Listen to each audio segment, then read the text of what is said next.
No, you good. You good. We good. We good. We good. We good. Man, work has been so hard this week. You You have said no. what? I said work has been so hard this week. Why? Well, my colleague is on vacation, and I'm covering his stuff. This is after they had y'all in there early in the morning. Yeah. Early in the morning. So I'm covering his stuff. We do things differently. So some things are popping up that he does. And I'm like, what? Why would you do something like this? So now I'm doing it my way. And I know when they get back next week, they're going to be like, why did you do it like this? What's going? Mm. I don't like covering for colleagues, but at the same time, I appreciate it when they cover for me. So it's kind of like a catch 22. Did I tell you how I like to cover for colleagues, or no, how I cover for colleagues versus how I like colleagues to cover for me? No, I'm listening. So, like when my colleagues go out, I want them to just give me as much information as I can about anything that may come up. Take care of what Yes. you have to take care of, but anything that may come up, just give me a little bit of context. And if anything came up, what you would need me to do for when you come back, you feel comfortable about the workload you're walking back to. Don't like, I want to do as much as you need me to do. So if you need me to take this on and really act on it with my own thoughts, just say, give me context, take care of it, and I'll deal with whatever when I get back. But if you say we need X and we need Y and we need Z, well, give me that, and I'm gonna make sure you get X and Y and Z. Now, when I go out, but see, that's the thing. I don't have, like when my coworkers go out, I don't bother you. Like whatever you leaving with, I'm gonna figure it out from there. I ain't gonna talk to you because when I go out on vacation, I'm giving whoever, once it's deemed whoever the coverage is, I'm giving them a long list of just notes.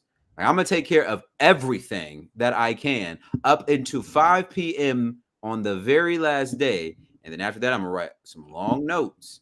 And here's what I'm gonna say: do what you think is best. Do what you think So is best. I'm gonna live with the results of when I come back because guess what? After you read this message from me, email from me, you won't hear from me until I'm back. Now what? I am the same way. So when I leave, whoever's covering me, I write a book. This is what's happening. If X happens, well, I'm the kind of guy that's like, hey, this is where it stands. If this happens, talk to this person. I kind of leave a flow chart. If this happens, then this. If not, it's fine. And it's a long email. And I'm like you, like at 5 p.m., do not talk to me until I get back to work. I'm not answering. Like my wife and I went to Mexico back in April. I looked all Mm. them in the face. I don't care if someone bleeding to death on my desk. Do not call me. My brother, you good with that? Yes. Nah, I would hope if someone bleeding on the desk, you might need to just give you a call. Hey, this is Nope. going on. Nope. Don't call me. Okay. Nope. Do not talk to me because I don't want to talk to you. And then Okay. when people, and I appreciate when people do the same. So the person I'm covering didn't leave a single note, didn't leave anything. So it's just like I'm getting blindsided every single day. It's like, do you know Now about this? those people are the worst. Well, they meant to, but I don't think they had the time. But I wish they would have taken the time because, yeah, like now Well, I'm just kind of walking in the door. then in that case, that means they kind of did it on purpose. Did That's not? true. That's true. That's fair. So I'm just saying. no, you're right. You're right. I'm just trying to because I got 3 more days of it, so I'm trying to be cool. Well, 2 more days because once Friday get here, that Shoot, shit can wait till Monday. that's really one more day. That means Wednesday's another day you got to work. Thursday, it's like, all right, well, my man will be back on Monday, so whatever That's the fuck true. this is, it can wait. Friday, don't even hit me up. I'm not even Don't responding. even CC him. Don't, yeah, CC him. He'll see it. Matter of fact, he's traveling back. He's starting to look at emails now. He's starting to get a sense of what he gotta, what might be on his plate. Yeah, I mean, here's another beat since we're talking about coworkers on vacation. Yo, you motherfuckers that go on vacation then try to work while on vacation. I'm gonna tell you right now, I'm not the coworker for that. Cause you know what I'm gonna Hell do? no. I'm gonna stop working. I'm gonna stop covering for you. If you want to work on vacation and you I'm work, gonna let you work on vacation. I'm gonna let you work because it won't be me. It will not be me. I ain't And if, answering nay email. and if you've seen me on vacation, you know you don't want that brother sending any emails. You might want to let No. him. Hey, brother, don't say no so fast. Hey, Don't my eyes be crossed from drinking so much. You don't want me up in there. My liver failing. listen. Brother, how's the week been? It feels like last time I saw you, we were it's crazy how some of our conversations from last week, the results that played out over the last week, I don't think either one of us was prepared for. So at uh, all. from the Olympics, a little bit of NFL talk. I actually got some fantasy updates right after I sent these notes that I'm curious to actually hear yours and Kyle's thoughts on. Kyle, what's good? But before we kind of get into the stuff, ladies and gentlemen, welcome to episode Oh 153 no, of not my Speak on It. Wi-Fi again. Oh, this brother's Wi-Fi, ladies and gentlemen. It's okay. I got us. Ladies and gentlemen, welcome to an episode 153 of Speak on It. As always, you are joined by, of course, when you see this Nas fade, it can only be one brother, the good brother, Los D Mix, joined eventually by the man, the great man that is Danny Ocean, experiencing a little Wi-Fi issues. It's okay. He'll be right back. But while he's away, I got us for this time. Want to shout out to the good folks over at Going for Two for always continuing to hold it down. Hold it down. Shout out Jeff. Shout out the whole team at Going for Two. They continue to be great, great, great people. Today, ladies and gentlemen, we got a really, really, really good show for you. We're gonna pretty soon. I'm gonna talk a little bit about some of these fantasy football updates. Now that we're getting through this first week of the preseason, fantasy talk is already starting to ramp back up. So I got some updates as some draft lotteries for redraft and keeper leagues are starting to hit the page. I mean, hit the leagues. I got an update on one of mine, as well as some thoughts now that we kind of get into that draft, that fantasy draft season. Would love to talk about maybe top pass catchers, top running backs, top QBs here in the near future. So we'll talk about that with Kyle and Danny. We'll also talk a little bit of the Olympics after our NFL and college football talk. We'll talk a little bit of the Olympics. There's a lot of great things that happen in the Olympics across a lot of different sports, from basketball, from gymnastics to track and field, women's soccer. There's a lot of good things to talk about. I'm still talking about Turkish dude with the shots. He's different. He's different. And then we'll end it off with a little WWE chat. We got some things in WWE world. It's looking like this bash in Berlin might be a decent pay-per-view. I know they're trying to build their international audience. So excited to speak on that. And of course, this week, as we continue our trek to the NFL regular season kickoff, we will be continuing our week over week coverage, breaking down each division. This week, we'll be spending our time in the home of the reigning champs. Yes, the AFC West, where the Kansas City Chiefs reside. We'll be talking about that. Kyle, if you're here, I would love your thoughts. So in my keeper league, it's a 2-player keeper league, 10 teams. I won the league a couple years ago. My keepers have been consistent now. I'm keeping Patrick Mahomes and I'm keeping CeeDee Lamb. The draft is September 2nd. They just did the draft lottery. And Kyle, your boy, got the number 1 overall pick. Yes, sir. I wish there was a round of applause. So, so you could, clap for me. But I did get the number 1 overall pick. So Kyle, I'm actually kind of curious I know it's kind of hard to kind of see without knowing the full list of keepers, but I'm curious if your QB was Patrick Mahomes and your wide receiver 1 was CeeDee Lamb in a PPR keeper league, don't you feel like with the number 1 overall pick, you should definitely take best running back available? It's my thoughts. It's my thoughts. I don't know about you, but it's my thoughts. I don't know.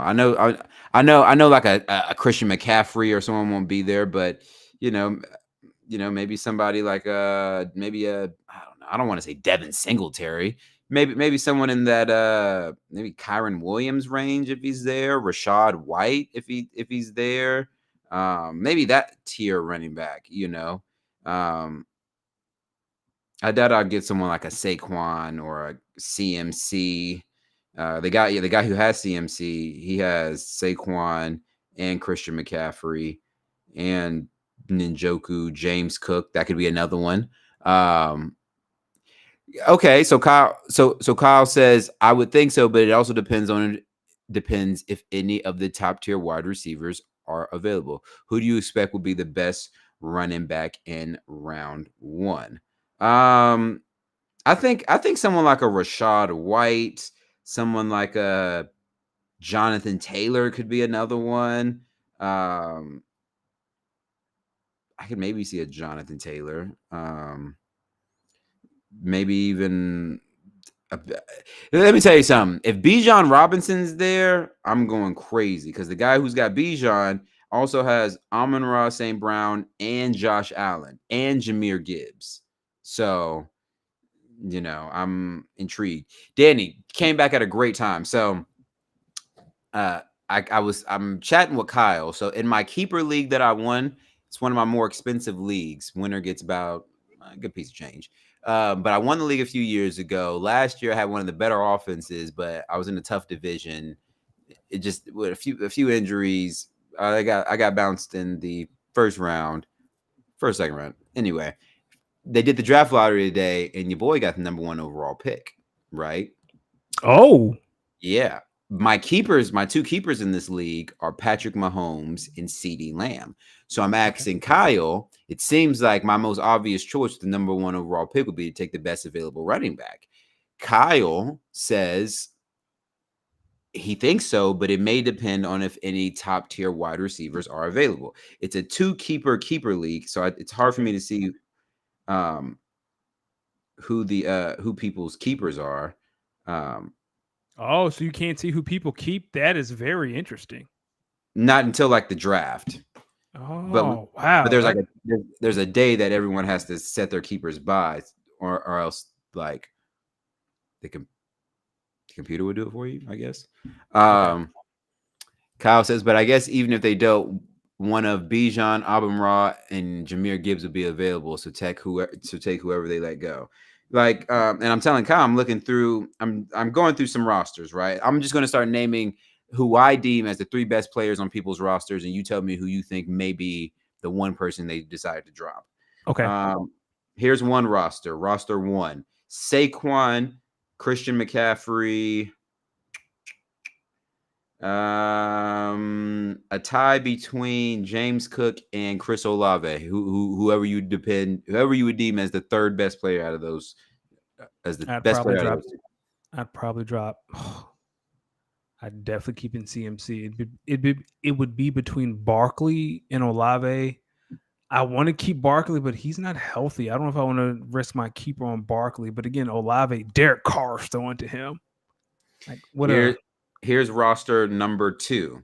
okay. Um, this might have been the team. No, this team didn't win actually. They have Okay, let me just name you this roster, some dogs on this roster because they got a lot of them. Okay. Rashad White, Kyron Williams, Stephon Diggs, AJ Brown, Jettis. Well, They AJ can only Brown and keep two. Jettis. AJ AJ. Brown and Jettis. I'm keeping them. Yeah. That's easy. Roster number three. Uh,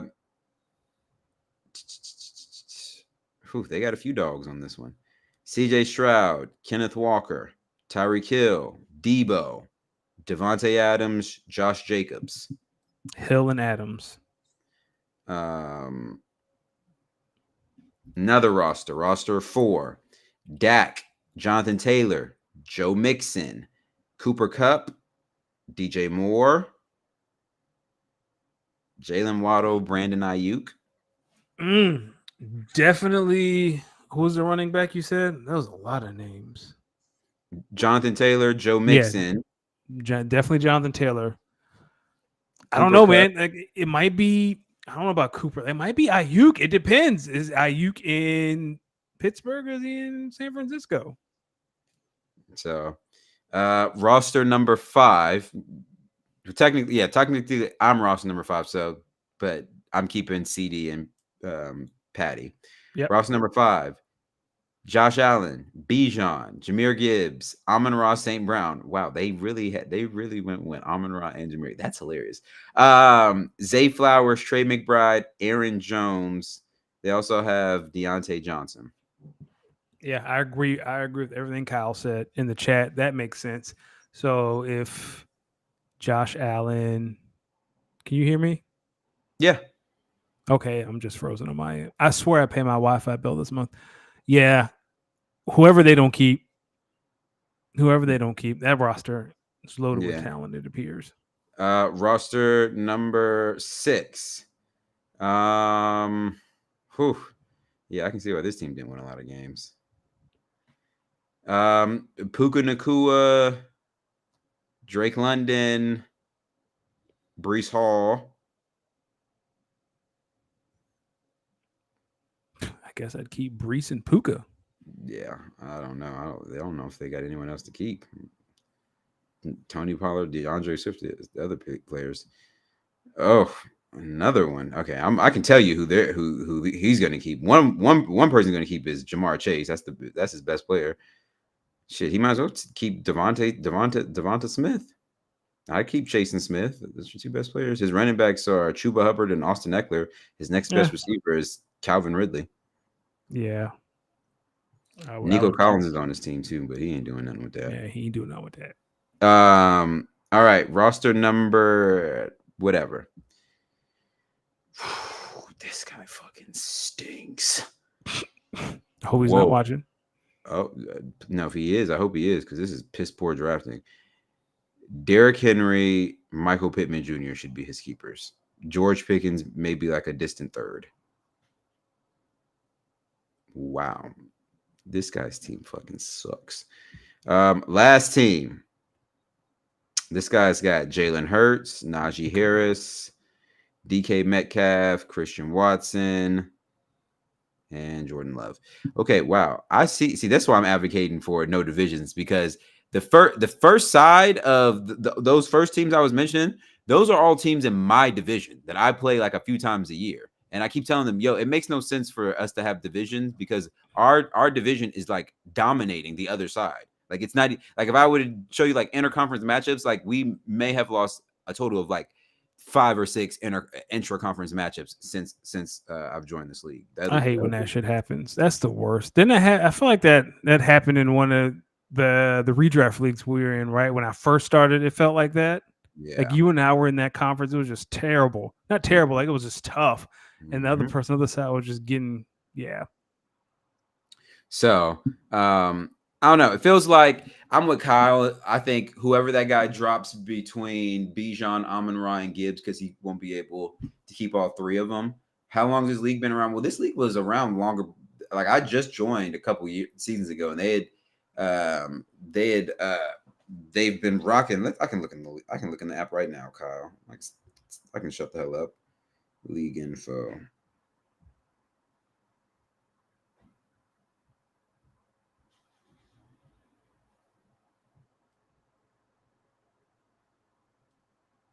League history. Here we go. It was created in the COVID year, 2020. Oh, wow. Yep. I won it in 2022. I joined in like 2021, probably. That's a long time. Yeah, I joined in 2021, finished 4th. 2022, I won it. Last year, I finished 5th. And I literally had one of the best offenses in the league. I was playing people on like I would score like 160. They throw up like 185 in an ESPN league. What are we doing? What are you doing? So yeah, matter of fact, let me go back here and say only do that. Kyle says, because if they have to keep divisions, they should realign them every so many years based on win percentage. It's not a bad idea. You're not the commissioner of this league, are you? Nah, Jordan Long is. Okay. Gave the man's whole government out. He'll be all right. Ain't nobody checking for him. All right. Speaking of football, do you want to start maybe in football or in the Olympics? We can start in football.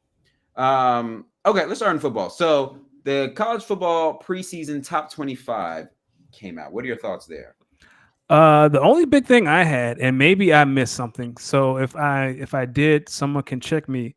But Ole Miss at 6? Nah. Ole Miss is apparently, they are loaded with offensive talent right now. with Nick Saban for sure gone, Ole Miss feels like they can make a run for the SEC West and for the SEC title.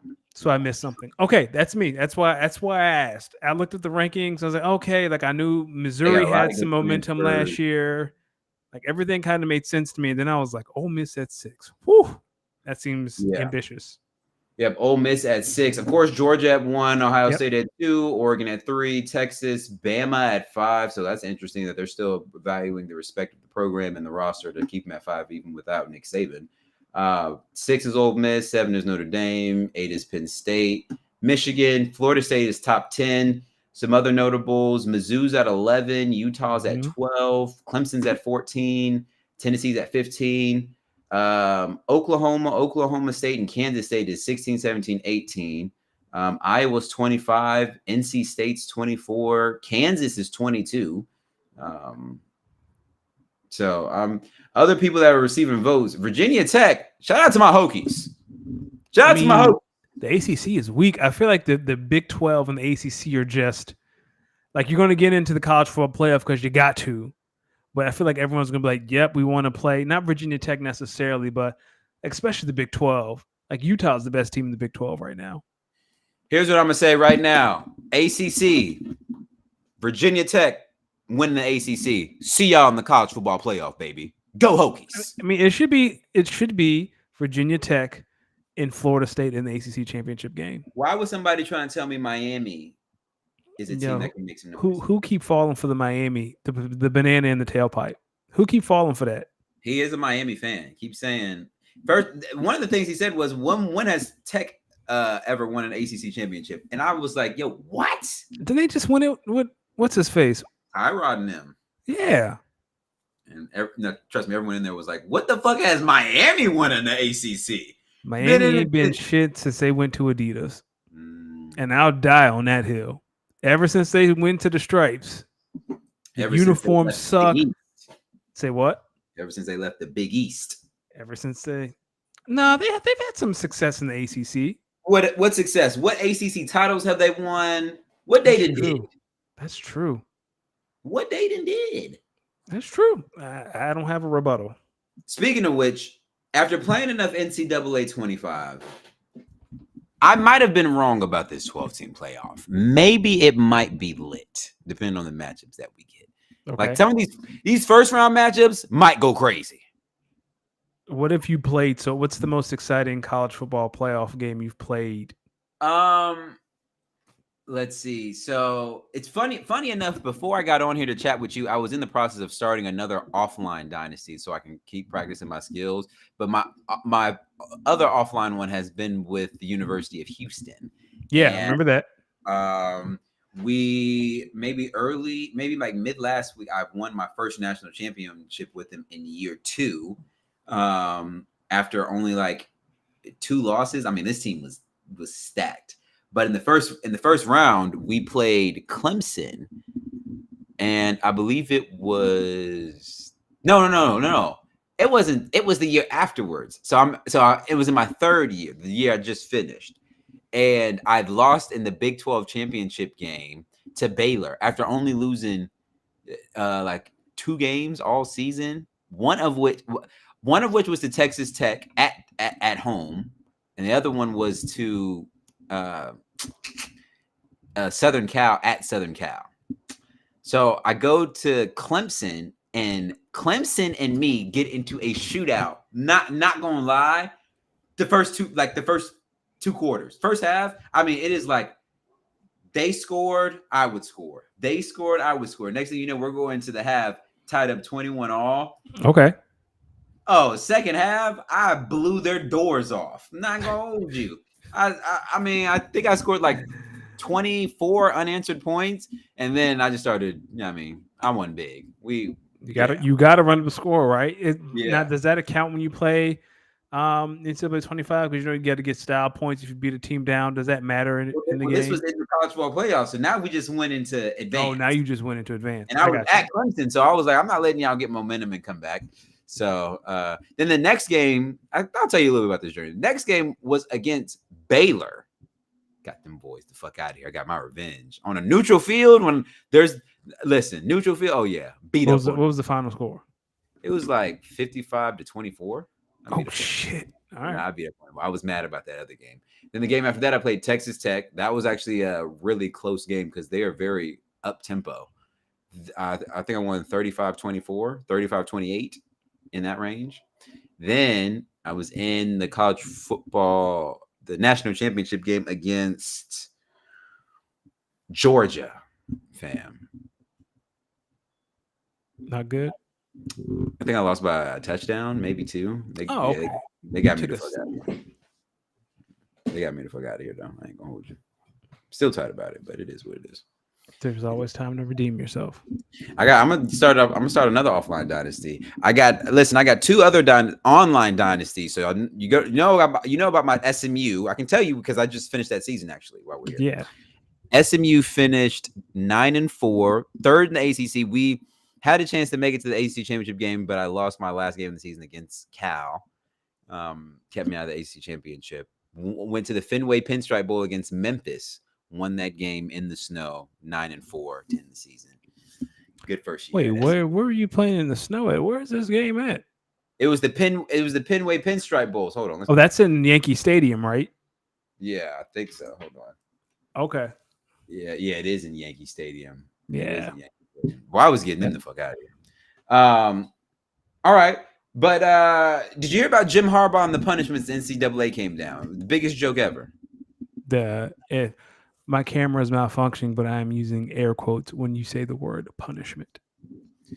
Then Michigan was like, yo, we're going to make him an honorary captain. And then all of a sudden they was like, never mind. Never mind. NCAA, give it up. Y'all didn't catch him cheating. You don't have any evidence. They got away with it. And that's okay. That means they did a great job. They cheated. They won a national championship. They got away with it. Be pissy about it. But yeah. Little NFL talk. What are your thoughts on the first week of preseason? I don't want to get too excited, right? Because it's one game.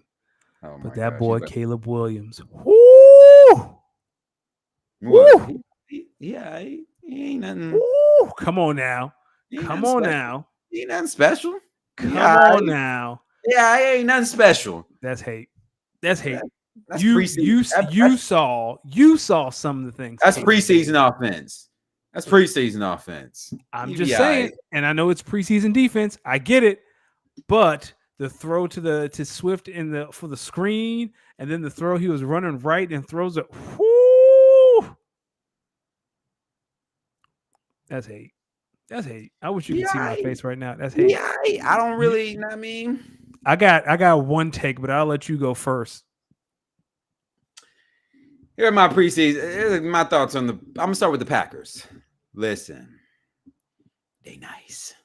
I think this might be something. I think this Packers team, they might be something. Now you can't sit here and downplay Caleb Williams and then turn around and be like the Packers gonna be.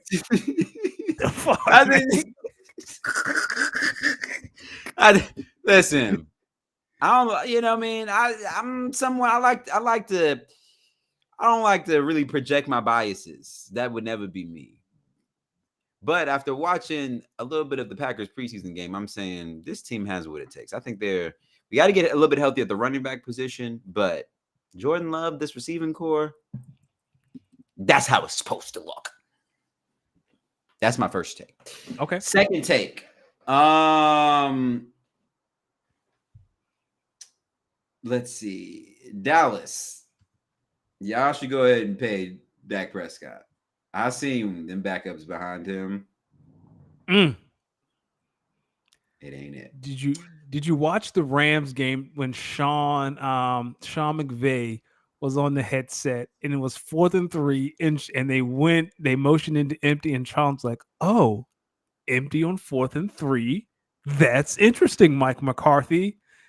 And the Rams defensive lineman beat their 1-on-1, got to Trey Lance. Trey Lance spun and ran for the first down, but you can tell Sean was like, what the fuck is he doing?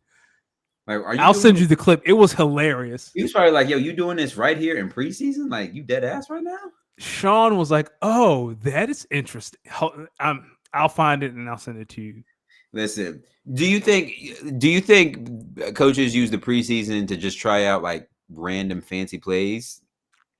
To a degree, I think now we're in a place where coaches use joint practices for that. Like teams use joint practices to try that stuff out because I feel like they treat joint practices as a preseason games for the ones. Because I don't know how long did Jordan play on the Packers? Probably like a series, maybe two.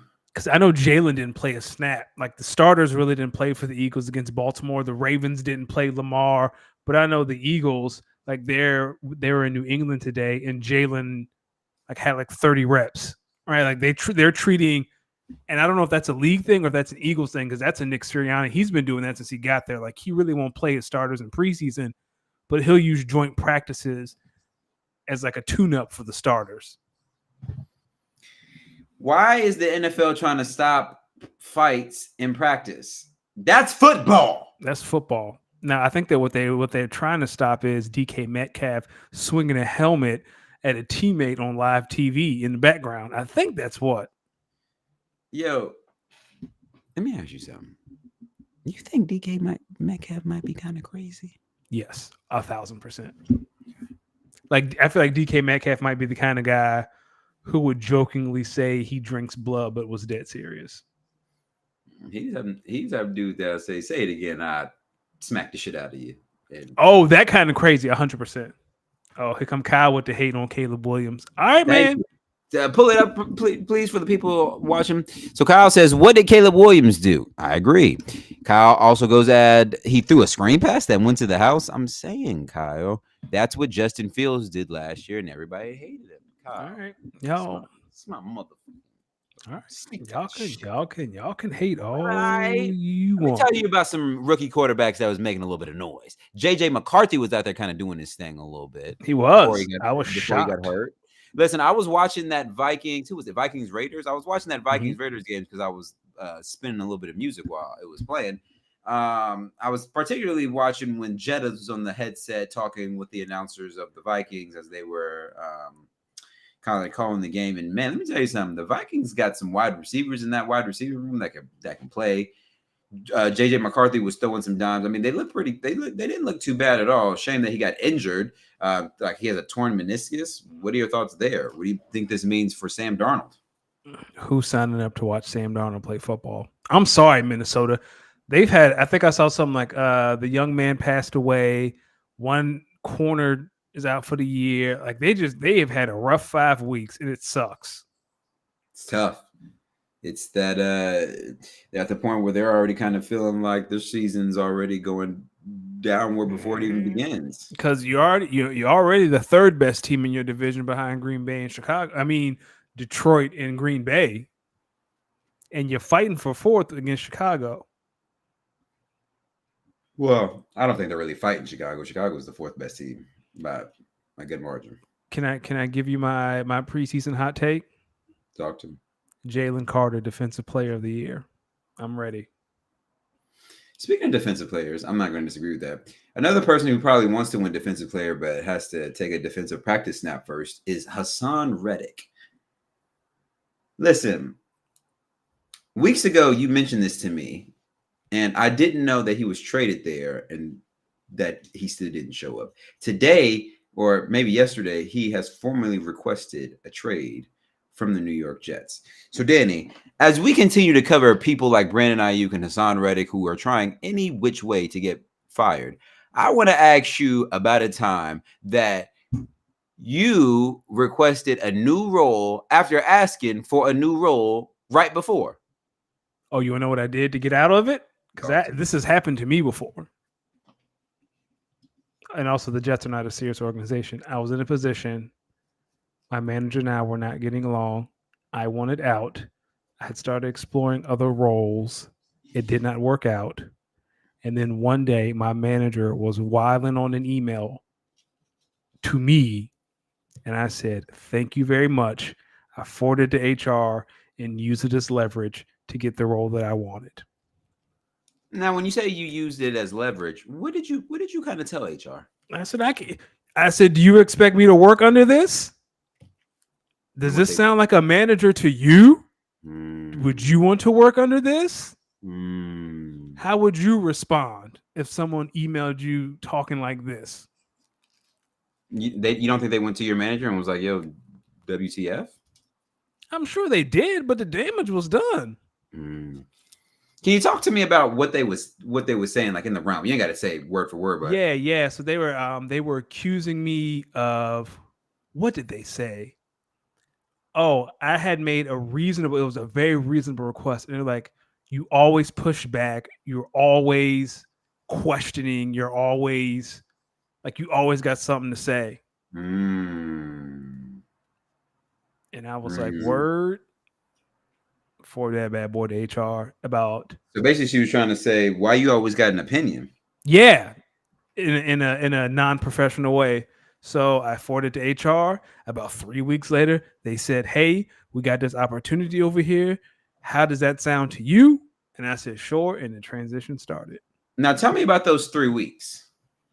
Oh, they were awkward, but I knew what was on the other side. And then me and that manager had one final meeting, and they said to me, I don't know, I think they were trying to like apologize and backtrack, and they were like, do you think you could, do you think you can learn something from me as your manager? And I was like, no, not really. Wait. They asked you what? What type of gaslighting ass question? What do you mean learn from you? You rude, motherfucker. Yeah, I How think about they you were. learn to kiss the backside of my ass? Let's see. I learned how to get out from under your thumb. Yeah, they were like, oh, do you think you can learn, or was it, do you think you learned anything from me? No, it was, do you think you can learn and grow with me as your manager? And I was kind of like, nah. Gotta hit him with the. I think we tried that, and I don't really see the results coming to fruition. So I think I maybe should have said that, but I was like, I think I said something like, it hasn't worked out so far. Like, I'm good.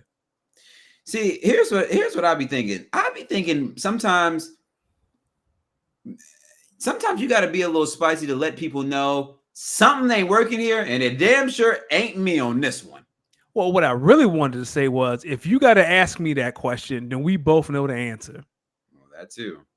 Yo, the work we don't really talk about. The workplace is really home with some of the dumbest questions ever that you just got to be like, I mean, I guess that's not a dumb question. No, that's not a dumb question, but my G, that's a dumbass question. Is that what you say to your colleagues? In my head, I'll be thinking that. I'll be like, because they'll be like, oh, this may be a dumb question. Then I got to hear it. Sorry, at that point, okay, I'm intrigued. Say the question, and then if it's a real dumbass question, I in my head, I'm like, yeah, you probably shouldn't ask. That's a dumbass question. You probably should have just asked somebody beside that. You're going to be a great manager. I can't wait. It's going to be so funny. And I think, let me say this, you're going to be a good manager. I'm not saying you're going to be a bad manager, but I think one day, like, you're going to get some shit off and something like, damn, I have had no one be that honest with me. Well, I mean, look, so, listen, you know my rule of thumb. We are only important to our mothers. So is that how you introduce yourself? Hi, I'm D, your manager. The only one who thinks you're important is your mama. Well, no, but like that's how I'll be approaching. It's like, all right, you may have some issues going on, true, and you should handle that. Like, I'm all for taking care of yourself. Prioritize what you gotta prioritize. But some of this, but in my mind, if you're gonna come to me with like some complaining shit, I'm gonna ask you, okay, but like, how serious is this? Like, are you just like venting? Because if you're venting, I'm gonna need you to go find someone else to do that because we just got too much. Listen, there's too many ways to go get it. So you can vent or you can vent and get to it. Vent and get to it.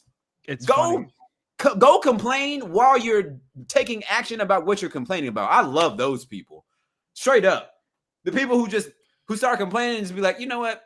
I got something for your ass. I got something for you. You know what's funny? I have a colleague who trained me. They are like a mentor to me in my current role. And I do that. Like, I'll go in their office and start complaining. And I'm like, I'm going to say this, like, I'm being a little bit of a brat right now. And then they're like, okay. I say what I got to say. And it's like, all right, so what's next? Yeah, like what? Like that'd be my thing. All right, now that you got that out your chest, what's next? What are we doing next? Don't come to me. You complain about issue A. Okay. After you complain about issue A, all right, did you do something about it? No. All right. Okay, cool. Whatever you think is best is your decision. If you come back to me again complaining about issue A, listen, I'm gonna just sit you down. Listen. Between me and you, I just feel like if like issue A is really that bad, then you need to go fix issue A. Like find a way to resolve issue A. If not, then really what you're telling me is that you enjoy whatever this issue is and you want to continue it. And that's if that's the case, that's perfectly fine. Don't tell me about it because I just don't care. That's fair, and I do not do that. Like I do not complain about the same issue multiple times. Like I'm always listening to the first complaint, but after that, it's like, all right, but like how serious? Like, and if it's unless it's like a serious situation, then you gotta. Then I'm if it's some serious tea, nah, keep complaining to me about it. I want to hear the updates. Like what? Your man at home cheating? He did what? You found what? What videotape? Lord. Nah, go ahead. Let me hear about it. Speaking of random ass questions that we don't want to hear about, Matt LaFleur says he is ready to vomit after all these who's the number one wide receiver on your team questions he's getting. So let me ask you something. Yep. If you're Matt LaFleur and you see this narrative starting to build, are you not trying to get how hard are you trying to get ahead of it to keep the continuity in the locker room? Because I put it like this. I believe Romeo Doubs and Christian Watson were drafted together. So those two, so when it comes for paydays, they're literally at the same time. Then Dontavius Wicks, Jaden Reed, Bo Melton, these other guys, they're in that class like right after him. The organization's actions will always speak louder. But if you're Matt LaFleur, it's not. How do I say this in a way that's not too rude? Like if you're Matt, who gives a fuck? Y'all are professionals. If you want to be number one, then go be number one. Like it's not Matt LaFleur's job to. They haven't done enough to have their egos coddled to the point where Matt has to get frustrated answering those questions. If you have to ask that question, and I know they're young, then there is no answer. The answer is no one. The saying is, if you got two QBs, you got none.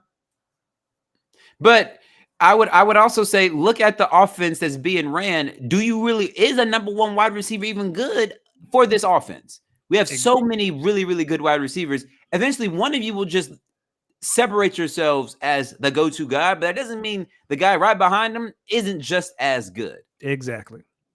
So, like, what is the issue? So, because what I think y'all are trying to do is y'all trying to create a conversation so that in a few years when it's time for someone to get paid, now it's he's number one versus who's number two. No. Let's keep everyone on the same level. And this could be a tactic for Green Bay. If we keep all you guys fed, then all you guys will get stats. Let's just say there's 5 of you, right? If we feed all 5 of you, in a few years when free agency starts coming around and like you guys are ready to get paid, if there are 5 talented wide receivers, if we just work to keep at least 3 on the roster for a good significant period of time, even if we lost 2 and redrafted 2 more, I still think we are still keeping a good nucleus of wide receivers around. What's the issue? The cream always separates itself from the crop. So if I'm Matt LaFleur, Kyle, number one, all of them. All of them. Okay. Depends on the game. Kyle says, I don't know that any of the wide receivers have a problem with the current wide receiver situation. It seems like the media wants an answer to a problem that doesn't exist. He's very right. The media is trying to Thank you. And that is exactly right, Kyle. They're trying to create a narrative here. My brother, are you ready to talk a little AFC West? Yeah, let's talk AFC West. Ladies and gentlemen, every year around this time, we do a full breakdown of all 8 NFL divisions. We go through each team's record, division winner, biggest storyline, breakout players, division MVP, anything else. This week, last week we did the NFC South. Week before that, we did the NFC West. Week before that, we did the AFC East. And of course, we all know we start this out over in the AFC South. This week, we are returning back to the AFC after 2 weeks in the NFC. And we're talking about the champs. Yes, we are talking about the AFC West, ladies and gentlemen. So that is the Chiefs, the Broncos, the Raiders, and the Chargers. Danny, I don't know who started this last week. I don't know if it was you or me, but I'm happy to knock this bad boy out. I'll start with each team's record from best from worst to best, and then I'll let you go. How does that sound? I feel like we're going to have the exact same. I think this is the one week you and I are going to have the exact same thing verbatim. Go Yeah. ahead. All right. So finishing at a solid 6-11, I have the Las Vegas Raiders. Listen, ladies and gentlemen, they don't really have a firm grasp on who they want to be their quarterback. I think this team is going to be in QB purgatory. I think they're prepping for Shador. I think they're prepping for Carson Beck. Devontae, just keep praying, brother. I have them at 6-11, and I just have them. I just have myself watching Raiders games, praying that they just get better. At a surprising 9-8 in his reintroduction back into the NFL, I do have the Los Angeles Chargers. I feel like they're going to be mediocre because they're the Chargers, but a little bit better than mediocre because Jim Harbaugh is coaching the Chargers. So I do think this first year will be a step in a better direction. I don't think they make the playoffs. I actually think only one team. Let's see. Let's see. 1, 2, 3, 4, 5. Wait, let me see. I'm trying to count it again. How many playoff teams I got? 1, 2, 3, 4, 5, 6. Yeah, so I only have one team from this division even making the playoffs. Okay. We'll get to that. But yeah, I got the Chargers at 9-8. Finishing in second division with a rookie QB and a system that best bet and a quarterback that better fits the system that he wants to run. I like the Broncos to finish 10-7. I think they are defensively a little bit better than some of the performances that we saw earlier in the season last year. And I think as that team went on throughout the season, they got better, especially defensively. I think Bo Nix is going to come in and run the offense that Sean Payton wants to be ran. I think now that they've got the Russ situation behind them, they have a rookie quarterback. I could see this being actually a quality football team, and I could actually see them doing a thing where like they split the series with Kansas City, like they win they win the home game. Yeah, I see this team being a 10-7 team, and they will also have the benefit of getting one of the worst divisions in that. Worst schedules in that division, one of the easier schedules because they were one of the worst teams. So I have the Broncos finishing a 10-7. And then, of course, ladies and gentlemen, yep, I have them going right back to the playoffs, chasing ring number 3 at 13-4. I have the Kansas City Chiefs. Listen, when you have Patrick Mahomes, you got Andy Reid, the desire to win 3 in a row, no team's ever done. Still got a really good defense. Everyone's back, except for L'Jarius Sneed and a few others. Listen, I like the Chiefs to finish 13-4. Listen, as long as you got Patrick Mahomes, you are due to make a run. So that's my order. What about you? I feels like it switched probably rather early. Yeah, we're on the same page to a degree. So 6-11, I have the Broncos. I do not see your quarterbacks are Bo Nix and Zach Wilson. So if Bo Nix is struggling, you're going to go to Zach Wilson or Jared Stidham. That's a tough spot to be in for Sean Payton. Good luck. I got the Raiders at 7-10. I'll talk about them later in the biggest storylines. I'm right there with you. Your Aiden O'Connell is not good enough to get you where you want to go, but he's not bad enough to get you Shador. So I think the games he played last year, again, like good enough to put you in purgatory, but not good enough to get you over the top. There's going to be a point in this Raider season where they're going to have to make that decision. Okay, are we within striking distance of Shador? And if we are, how do we get there? And that's going to have to be made pretty early on. I got the Chargers at 9-8. Same thing you said. They're the Chargers. I don't care if Jim Harbaugh in charge. I don't care. They are in a soft rebuild, I'll say. Quentin Johnson doesn't seem like he can catch. Yo, listen. This is what makes me laugh.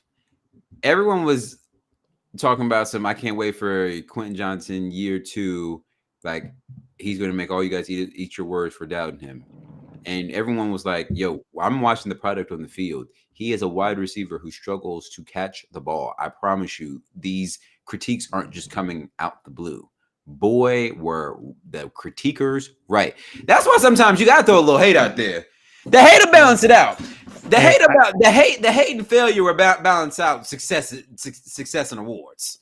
I drafted Quentin Johnson in our dynasty league, and Jason came in and wanted to trade something for him. I said, "Boy, you can have him. You can take Quentin Whatever Johnson. you wanted. Whatever you want, he's yours." And then I have the Chiefs, the only team going to the playoffs out of this division like you. I got them at 12-5. I also think that the Broncos will beat the Chiefs at least once because that's the kind of stuff that happens. Mm-hmm. So yeah, I got the Chiefs going 12-5. Yeah. They will be in great. I don't know if that's enough to win the AFC. It might be, but they'll be in the conversation. What do you think will be the biggest storyline for the AFC West? Is this Travis Kelce's last ride with the Chiefs? Listen, my biggest storyline is Shador, Carson Beck, Quinn Ewers. Vegas, who do you want? Yeah. So I had another one. I have the mine for Vegas was, when is the Devontae Adams trade demand coming? It's not coming. You don't think so? You don't think his family from that area? His family's listen. One might say that. I ain't gonna say it. All right. And then the last thing I had, I cannot wait until it's November and we finally get to have the Justin Herbert conversation. What Justin Herbert conversation? The conversation that Justin Herbert is overrated. Oh my gosh. Justin Herbert overrated, but Jalen Hurts is not. Hey, one's been a Super Bowl. The other one loses in the playoffs to Jacksonville, up 3 touchdowns.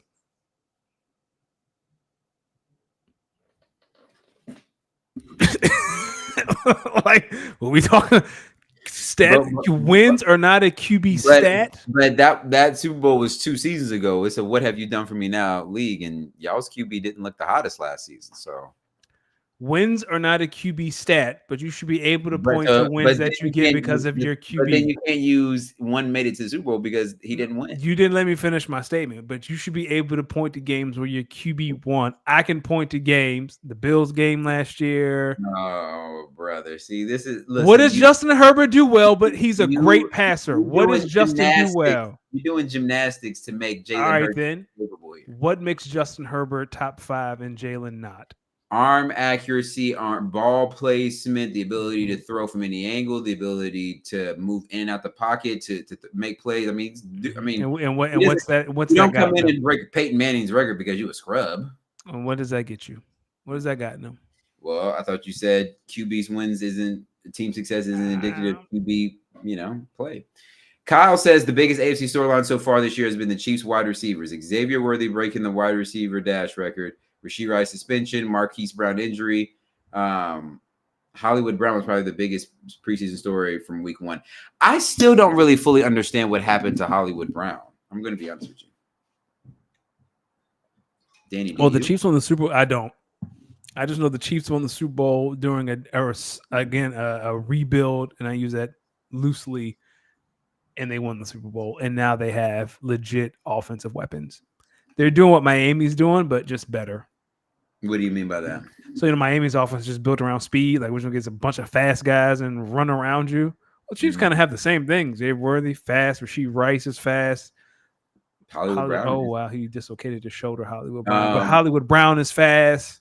So, yeah, he is expected to miss 4 to 6 weeks with a sternoclavicular injury. That's crazy. Wow. And then you use all that speed, and you got Travis Kelce just running free down the middle. Oh, wow. Literally on his only catch of the game.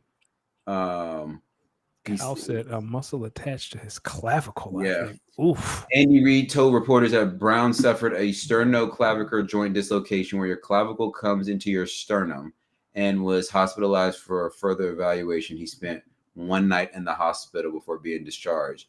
But on Monday, they did say that he avoided surgery. So prayers up to Hollywood Brown. That sounds scary. How the hell does that happen? Getting tackled. Probably got tackled on the shoulder or something. That's crazy. Yeah, that's crazy. Division MVP, and we can't name Patrick Mahomes. I wasn't. Chris Jones, and here's my second hot take of the night. My brother loved Chris Jones, brother. Chris Jones is going to lead the NFL in sacks for defensive tackles. Really? Yes. I got. Listen, I got. Did Max Crosby win Defensive Player of the Year last year?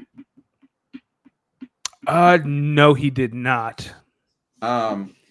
Well, for some reason I thought he did because I was going to say Max Crosby back-to-back Defensive Player of the Years, but if he didn't win it last year, then I do have Max Crosby being the Defensive Player of the Year this year. I think Myles Garrett won it last year. Oh, well, then I have Max Crosby winning Defensive Player of the Year this year. I like that. I like that a lot. Anything? Kyle said, "How is that a hot take?" Or Chris Jones? Yeah. Well, because I have Jalen Carter Defensive Player of the Year, but I think Chris Jones will lead all defensive tackles and sacks. Well, yeah, that math isn't adding up. Or more than sacks. Okay, I got you. Speaking of some math that's not adding up, let's talk about some WWE stuff. Yeah. 2 championship matches that were announced, and I heard them and I said, yeah, this is kind of whack. Gunther versus Randy Orton. Rematch of the King of the Ring final. It was a really good match, but for the championship, I get what they're doing. I'm noticing that when they have these new champions, they want to make their first defense someone way out there that's a clear opposite of them, so that you can get the sense of what the new champion is like as champion when they have a complete opposite rival. You know what I'm saying? Yeah. Right. I always feel like the first title defense is to get someone who was established to make that champion look like a champion. Mm-hmm. So of course we have the Randy Orton match. Obviously we know Gunther's gonna win at Bash at Berlin, but now I'm expecting a really, really good match to help put Gunther over as champion. Cody versus KO. Yo, Danny, I gotta look in the camera when I say this. The fuck is going on? Dog, this Cody run. These Cody people were crying for a whole year. What has Cody done in his championship run that is not related to the bloodline that makes you think, man, this is great? What? I don't know. I'm not really excited to see Cody versus KO. I have something. I think Gunther is going to dominate Randy. Not a squash, but I think we're going to leave that match saying, oh, yeah, Gunther's about to be a champ till WrestleMania and probably beyond. I think Gunther will be a champion. Anytime he's held the belt, it has been a long reign, so I don't really see him losing anytime soon. What were your thoughts on the return of Roman Reigns? No words, just action. What were your thoughts? That's exactly what it was supposed to be. We were both wrong because we were talking about maybe some Paul Heyman, Jimmy Uso. He came out there by himself, just got that throwing hands. Yo, that's what. So when do we get the solo Roman match? I honestly don't think it will be at this Bash of Berlin. I think hell no. It will be at Survivor Series. But what I think they're about to do is build up to Roman having to call upon his peoples. Okay. So I think it wouldn't surprise me if Friday or whatever, Roman gets beat up by the rest of the bloodline. Like, did you see?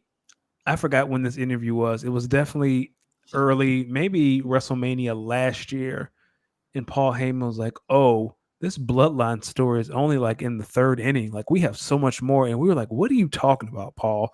Whoo, buddy, he won't lie. He won't. It's real. It's real. Deeper and deeper. What did Push say to Drake? We gonna peel back all the layers.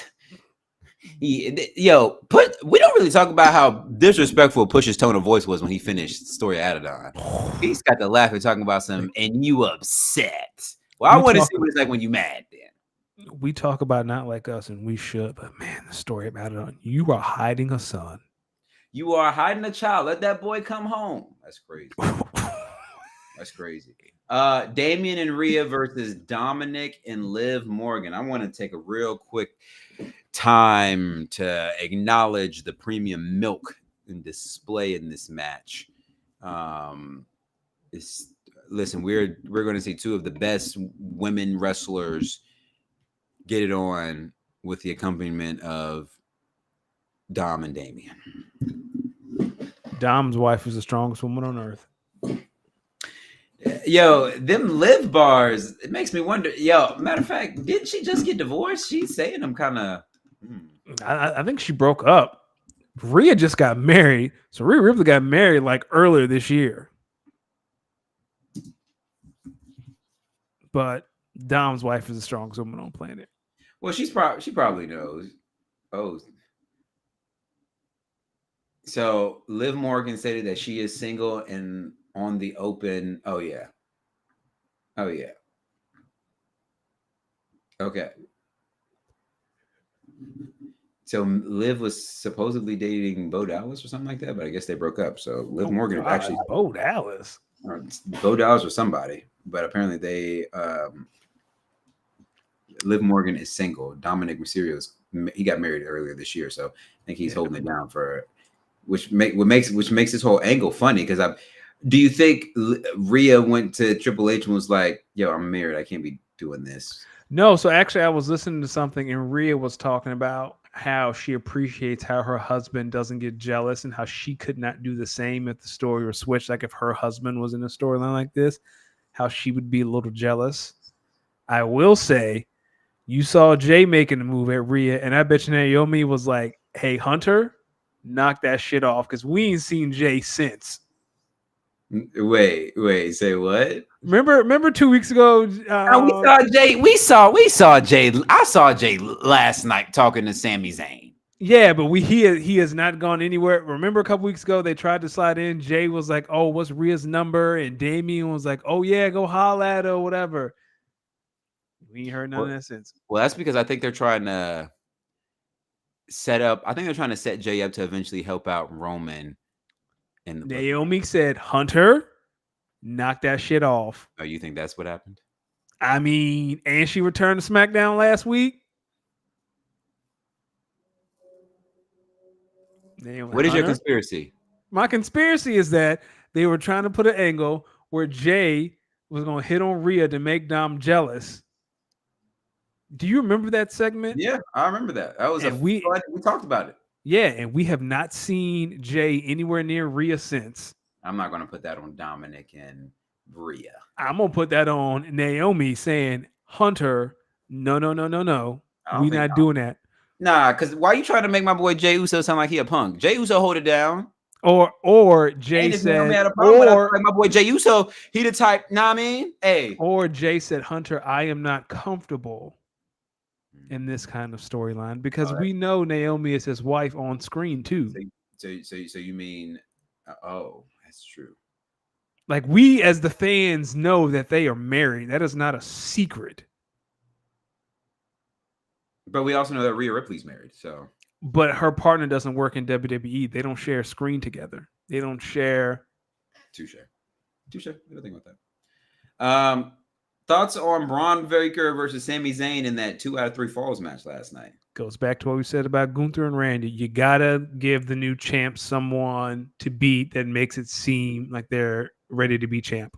And I'm pretty sure Triple H didn't want to put them back on another pay-per-view, so why not just have it rematch on Raw, and that way at Bash in Berlin you can give Braun Breaker somebody else, and now you can double. Yep. Get him and they're making that mistake with LA Knight. LA Knight's first title defense should not be against Escobar. It needs to be against someone who is established. Listen, I got my thoughts on LA Knight, but I'm just keeping. I know.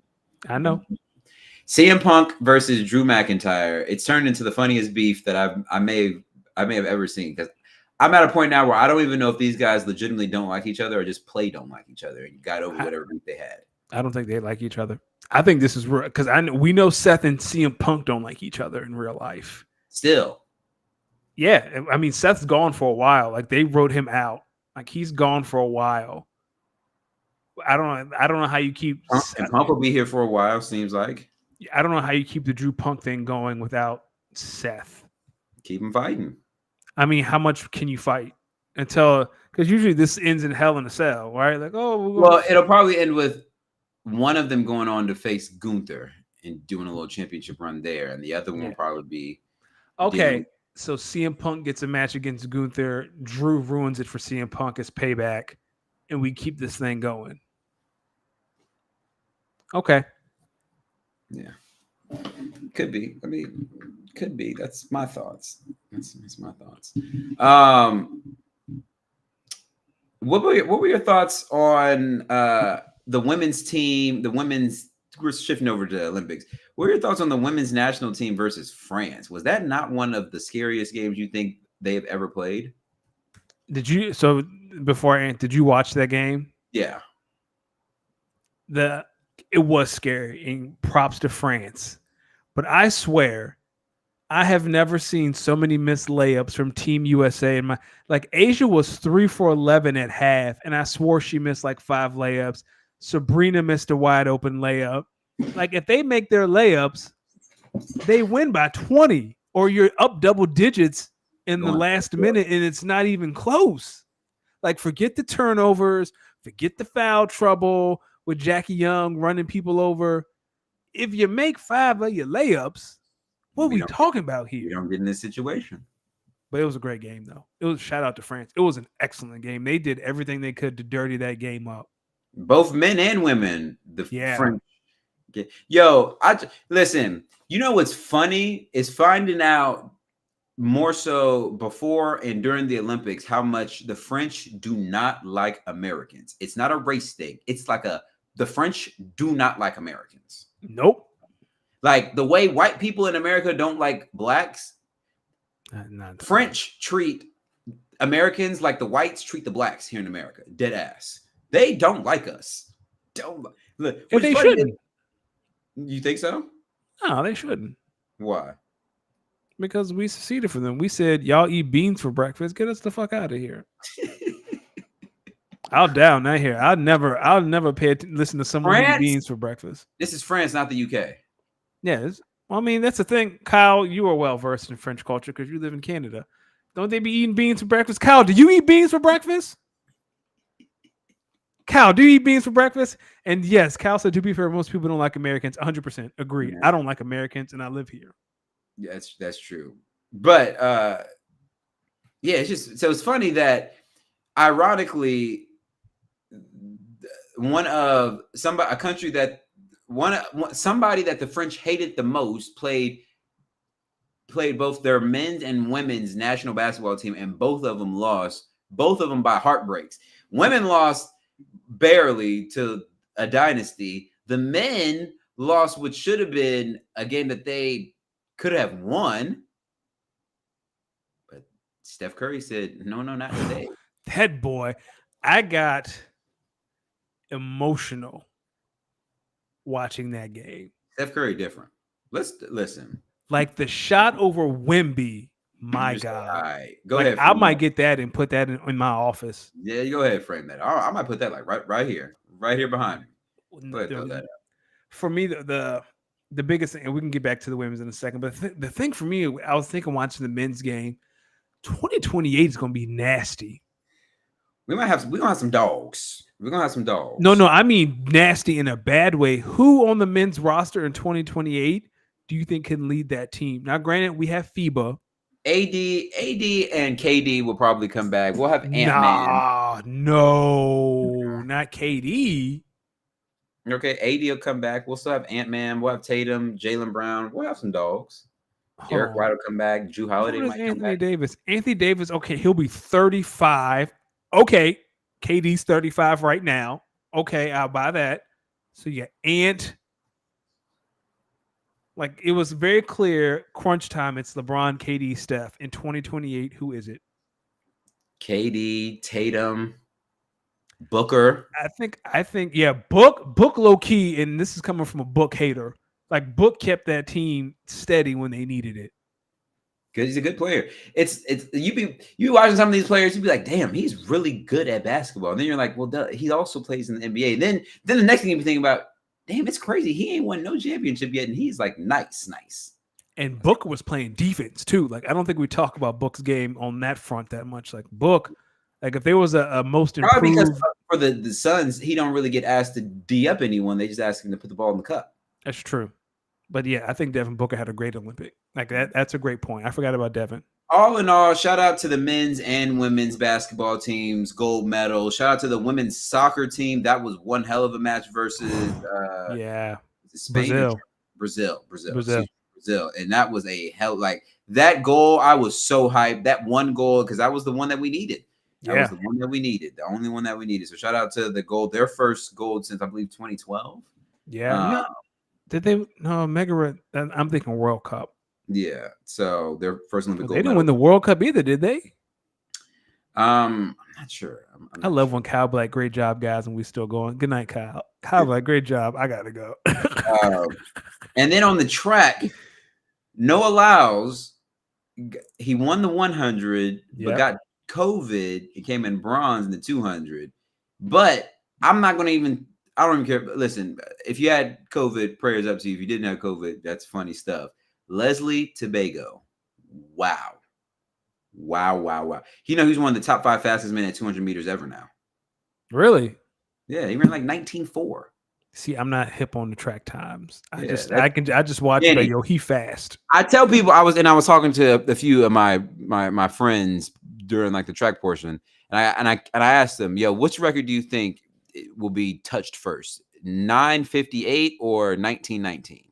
Both of which are Usain Bolt records, and everyone kept saying the 200, and I was like, yo, okay, I hear y'all, anything's possible, but if you understand how fast a 19:19 is, Danny, 19:19. Usain Bolt was fucking rolling. That's the only thing I can tell you. Like it's man, It's 200 meters one lap.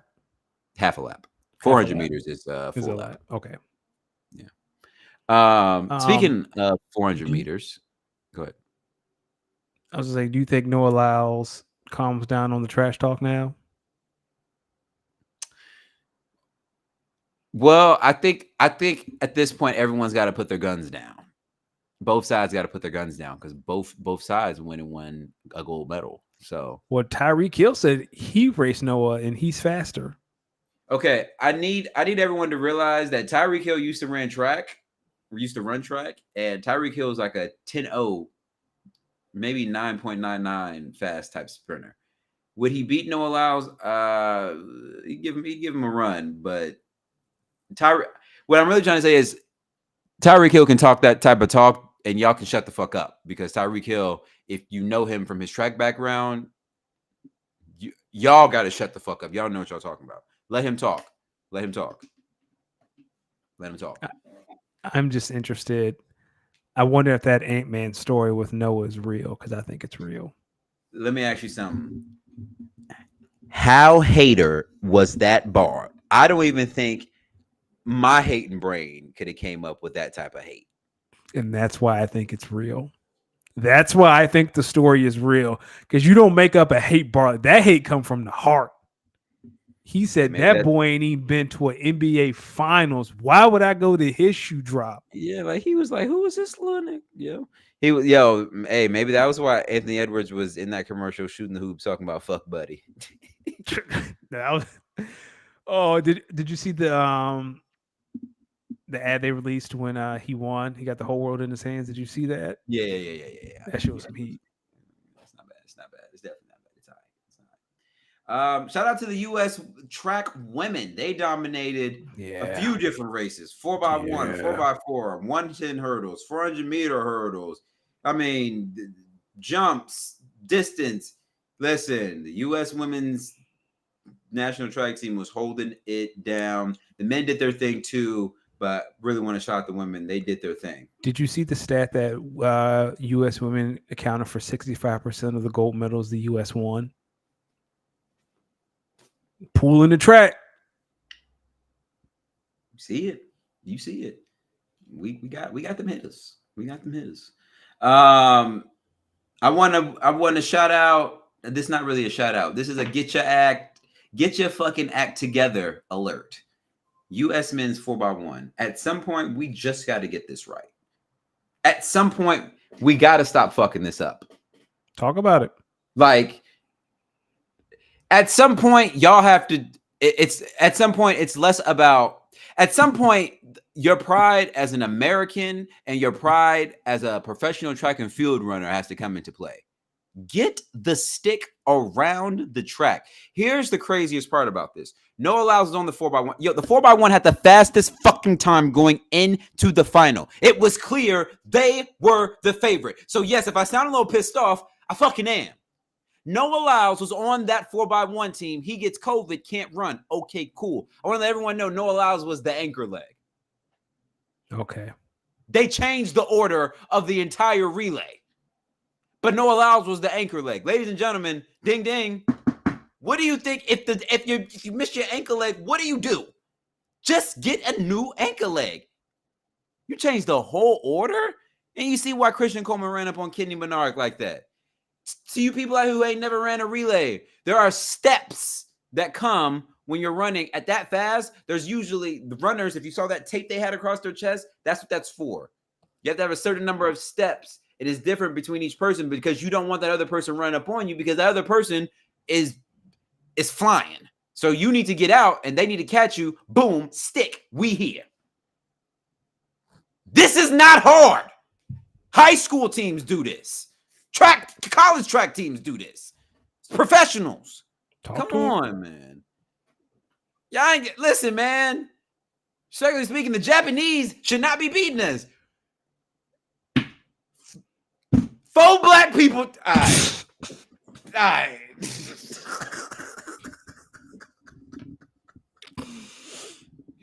Because, all right, listen. Any other sports, Olympic sports? Listen, I'm still thinking about Turkish dude who just went out there. Pew! I'm thinking about breakdancing. It is not an Olympic sport in 2028. Thank God. Oh, that's racist. That's what I was saying. I was like, they watched. I was like, man, this feels real racist. Maybe we shouldn't do this again. You know what? No. Not only was it a racist for them to have the event, 1, the U.S. team didn't have no black folk around. No. 2, and how you gonna breakdancing and nobody of color is representing the U.S. in breakdancing? Crazy. Did you? 3, y'all start this bullshit ass sport. Then when it's coming to the U.S. in one of the U.S.'s biggest black cities, now y'all want to take it off the docket. Nah, we good. They said we good on this. See. Listen, when I say everything about that fucking breakdancing was some bullshit, little Johnny up there pop locking. Did you see sis from Lithuania? Oh my God. She needed some WD-40 for her routine. What the fuck are we talking about, yo? Did you see what she was wearing? Y'all should be ashamed of yourself. No, what was her name? Nicka. And she was wearing the do-rag. Okay. That's when they were like, yeah, listen, IOC, listen. I think this plays more into the French don't fuck with us because I think that was a big FU to Americans. Like 100%. Like last thing about the Olympics for me, I watched the women's gold powerlifting.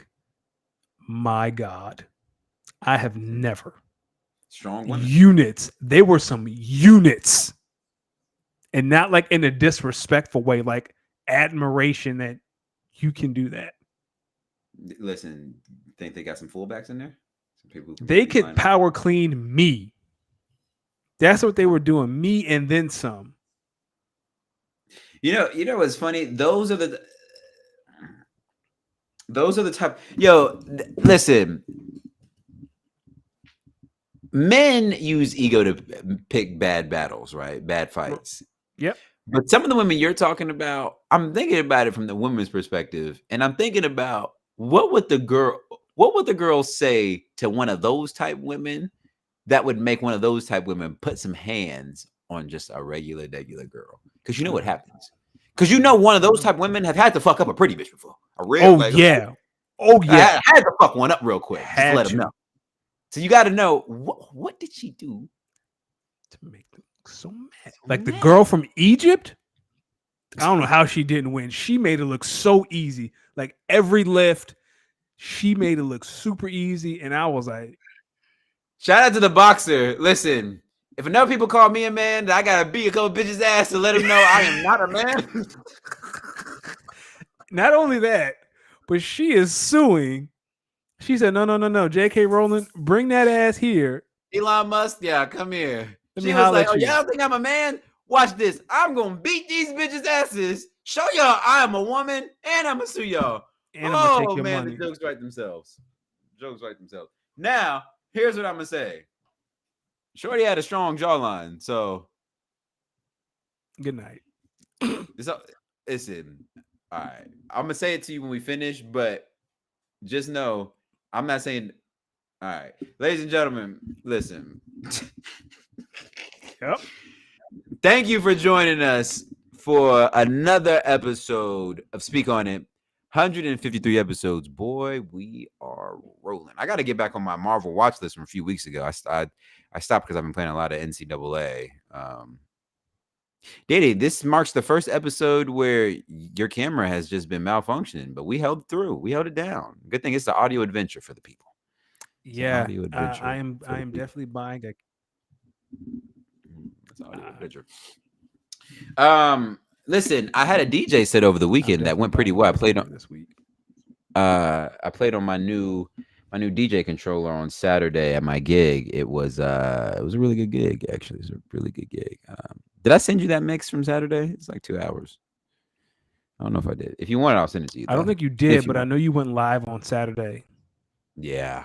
Yo, did you pull up to the live? You sent me the mix last week that I've been listening to, and it's been what?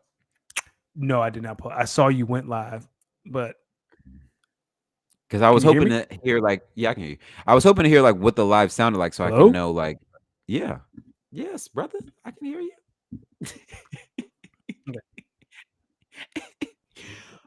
Next time you go live, tell me. Like I said, I saw it Saturday night, but if you go live, and I'm 3 hours behind, so I'll be for my East Coast people, I'll be but I might.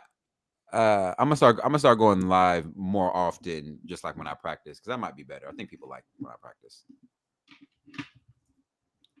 All right, ladies and gentlemen, make sure you go ahead and follow. Yeah, give me a heads up, and I'll look at it. I got you, ladies and gentlemen. Make sure you go ahead and follow us on socials, starting with the pod. That's Speak On It _pod on Twitter, on Instagram, and on TikTok. Danny, I gotta hit you on the side because for some reason I don't know the login information to that TikTok, and I'm the one. I got you. I got you. Make sure you follow myself. That is at Los Demix. That is LOSDEEMIX on Instagram, on Twitch, on Twitter, on TikTok, on YouTube, wherever. And make sure you follow Danny on the Bird app. That is Danny. Is that at Danny Ocean? I believe so. I think it's at Danny Ocean. Danny Ocean 41. Danny Ocean 41. See, I knew it. Ladies and gentlemen, per usual, thank you for another episode of Speak On It. We could never do this without you. Without y'all, nothing is possible. Ladies and gentlemen, you could have been anywhere in the world, but you decided to be here with us on your Tuesday night. So make sure you guys have a great week. Enjoy it. I'm going to enjoy my week off. Danny's going to enjoy his time off with his camera off, and we will be back next week. Another episode of Speak On It. We're getting closer to the NFL regular season kickoff, people. We'll see you next week. I'm Los Demix. That's Danny Ocean. We the Speak On It boys. We out.